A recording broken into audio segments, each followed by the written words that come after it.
Hard thing to accept, but in our lives, we are getting out of our life right now exactly what we believe we're worthy of, exactly what we think we deserve. Our life is a direct reflection of our identity, which is the thoughts, concepts, beliefs, values, and worth we hold true to be about ourselves. And so as hard as it is to accept, we're getting out of life right now what we believe we're worth.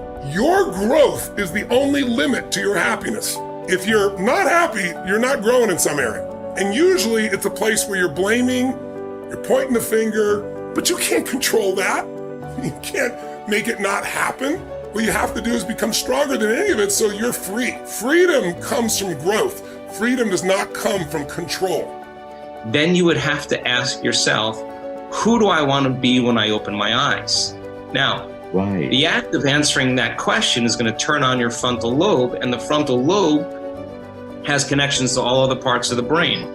And it's interested in answering that question because it is the creative center. So as it begins to scan the landscape of the brain, it can only gather information from things you've intellectually learned or things you've experienced in your life. And it begins to associate those different memories with the question. And when you get enough networks of neurons firing in your brain, you see an image or a picture. That's intention.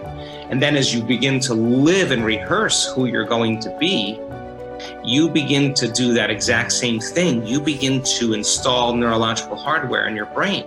Repeat it, it becomes a software program, and you begin to behave that way. Now the brain is primed. It's no longer a record of the past.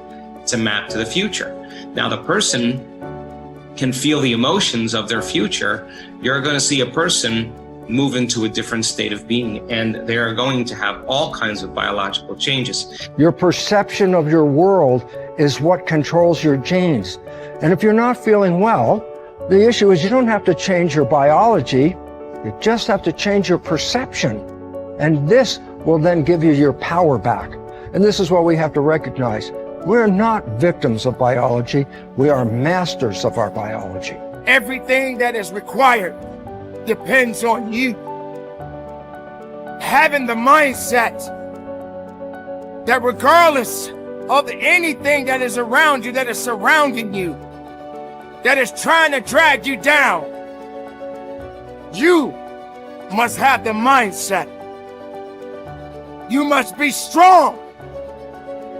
You must be resilient. You must be driven. And you must be able to take whatever's coming at you. What goes out is what comes back. All as you sow, so shall you reap. I mean, it's in every great institution that there is in the world, whether it's a religion or a philosophy or whatever. What you put out is what comes back. Whatever you plant is what you're going to get back. And the more that you put out honesty, just because it's what you are, because you are being honesty, you're not trying to be honest, you are just being honesty, then that's what will come back to you on a regular basis. And when it doesn't, you'll just see that as another test for you to pass. This comes from Einstein. He said, the most important decision any human being must make is whether or not you live in a friendly or a hostile universe. Now, he could have said realization, but he didn't. He said decision. You have to decide, because there is no empirical truth. You don't live in either a friendly or a hostile universe. You decide, and that perception, that viewpoint from which you judge everything else that happens in your life will be colored by whether or not you think it is a universe that is working for you or against you. And it's a choice. But most people think of their viewpoint as being patently real, as being just objective and true. And so they never stop to question the fact that they actually decided that at some point, either because their parents acted in accordance with that it was either hostile or friendly, and they just absorbed that, or their friends or the people that they work with or whatever. But somewhere along the line, they came to believe that they live in either a friendly or a hostile universe. But you could change right now. Right now, you could make a different decision. And if you believe that the world is working against you right now, you could choose to believe that it's actually working for you. And in making a fundamentally new and different assumption, it empowers you to move forward. And this is something that I will repeat in this talk. The reason that matters is human beings do not invest energy in things that they don't think will yield a result. When you set goals, when you have an intention on something that you want to change about your life, your brain helps you. What it does is it opens up a checklist, and then your brain goes to work trying to remind you of that intention that you set. And it's really important to develop the skill, and I say that word purposefully, the skill of knowing how to hear that inner wisdom and that intention kicking in and leaning into it quickly. So for me, my brain saying, that's it, right there, move as fast as a rocket, Mel. I wanted to change my life. And I think most people that are miserable or that are really like dying to be great and dying to have more, we want to change. We want to live a better life. We want to create more for our families. We want to be happier. The desire is there. Again, it's about how do you go from knowledge to action. So the first thing in this story that's important is realizing that the answer was in me. And my mind was telling me, pay attention. Could have also been the bourbon. I had a couple of Manhattans that night. But anyway, the next morning, the alarm goes off, and I pretended NASA was there. It's the stupidest story. I literally went 5, 4, 3, 2, 1. I counted out loud, and then I stood up. And I'll never forget standing there in my bedroom. It was dark. It was cold. It was winter in Boston. And for the first time in 3 months, I had beaten my habit of hitting the snooze button. I couldn't believe it. And I thought, wait a minute. Counting backwards? That is the dumbest thing I've ever heard in my entire life. Well, the next morning I used it again and it worked.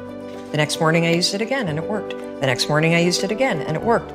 And then I started to notice something really interesting. There were moments all day long, just like that 5-second moment in bed, where I knew, knowledge, what I should do. And if I didn't move within 5 seconds, my brain would step in and talk me out of it. Every human being has a 5-second window, might even be shorter for you. You have about a 5-second window in which you can move from idea to action before your brain kicks into full gear and sabotages any change in behavior. Because remember, your brain is wired to stop you from doing things that are uncomfortable or uncertain or scary. It's your job to learn how to move from those ideas that could change everything into acting on. Take action. When you start to walk, talk, dress, and behave like the top people, you soon begin to feel like the top people. You will treat other people like the top people do. You will work the way the top people work. You will start to get the results that the top people get. In no time at all, you will be one of the top people yourself. It may be trite to say, fake it until you make it, but there is a lot of truth to it. Your main job in life is to create the mental equivalent within yourself of what you want to realize and enjoy in your outer world. Your focus must be on creating the beliefs within yourself that are consistent with the great success you want to be in your outer world. You achieve this by challenging your self-limiting beliefs, rejecting them, and then acting as if they did not exist.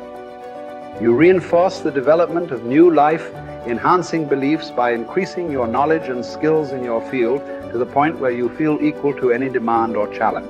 You accelerate the development of new positive beliefs by setting bigger and more exciting goals in every area. Finally, you act continually as if you were already the person that you desire to be. Your aim is to reprogram your subconscious mind for success by creating the mental equivalent in everything you do or say. Make a decision this very day to challenge and reject any self-limiting beliefs that you might have that could be holding you back. Look into yourself and question the areas of your life where you have doubts about your abilities or talent. You might ask your friends and family members if they see any negative beliefs that you might have.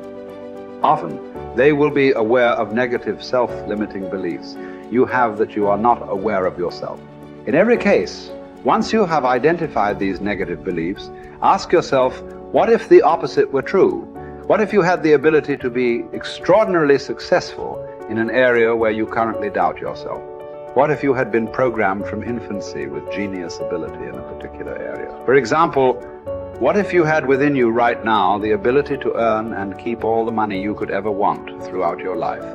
What if you had a golden touch with regard to money? If you absolutely believed these things to be true, what would you do differently from what you are doing today? Your beliefs are always manifested in your words and actions. Make sure that everything you say and do from now on is consistent with the beliefs that you want to have, and the person that you want to have, and the person that you want to become. In time, you will replace more and more of your self-limiting beliefs with life, enhancing beliefs. Over time, you will completely reprogram yourself for success. When this occurs, the transformation that takes place in your outer life will amaze you and all the people around you.